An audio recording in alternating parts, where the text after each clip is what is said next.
Hi, എല്ലാവർക്കും ബാബാസ് easy കിച്ചണിലേക്ക് സ്വാഗതം. ഇന്ന് നമുക്ക് വളരെ ഈസിയായി കുക്കറിൽ ഒരു പാൽപ്പായസം റെഡിയാക്കിയല്ലോ. പാൽപ്പായസത്തിന് വേണ്ടുന്ന ചേരുവകൾ ഞാനിവിടെ 1/2 ഗ്ലാസ് അരി എടുത്തിട്ടുണ്ട്. ഉണക്കലരിയാണ്.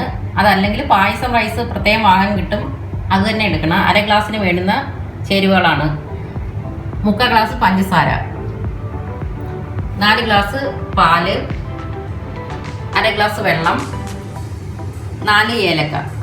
ഇത്രയാണ് വേണ്ടുന്നത്. അപ്പം നമുക്ക് പാൽപ്പായസം റെഡിയാക്കാം. നമുക്ക് ഒരു 15 മിനിറ്റ് കുതിരാനായിട്ട് വെച്ചേക്കണം. എന്നിട്ട് അതിന് ശേഷമാണ് പായസം ഉണ്ടാക്കുന്നത്. അപ്പോൾ അത് അവിടെ ഇരുന്ന്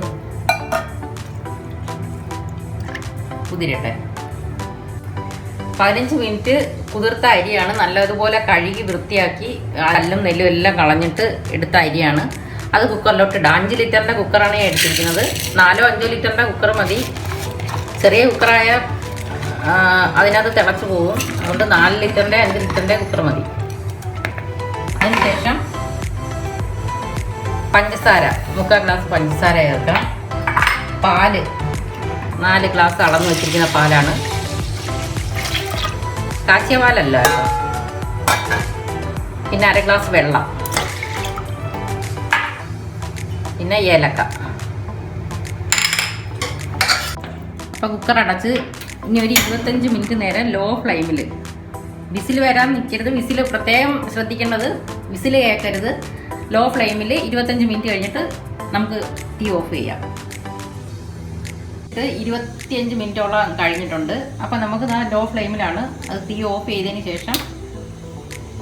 പിന്നെ ഉടനെ വിസിൽ മാറ്റരുത്, നല്ല ഇത് പോകുന്നുണ്ട്. ഒരു 10-15 മിനിറ്റ് കഴിഞ്ഞതിന് ശേഷം അടപ്പ് തുറക്കാം. അതുവരെ കുക്കർ അടുപ്പിനകത്തിരിക്കട്ടെ. അപ്പോൾ ഒരു 15 മിനിറ്റ് കഴിഞ്ഞിട്ടുണ്ട്. ഇപ്പം എന്താ ആവിയൊക്കെ പോയിട്ടുണ്ട്. ഇനി ഇറക്കി വെച്ചതിന് ശേഷം അടപ്പ് തുറക്കാം.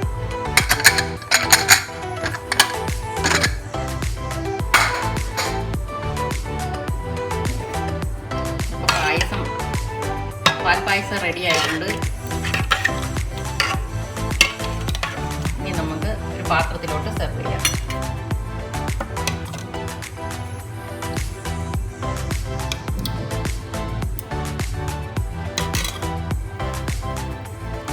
നല്ല അടിപൊളി പാൽപ്പായസം റെഡി ആയിട്ടുണ്ട്. അപ്പോൾ എല്ലാവരും ഒന്ന് ട്രൈ ചെയ്ത് നോക്കണേ.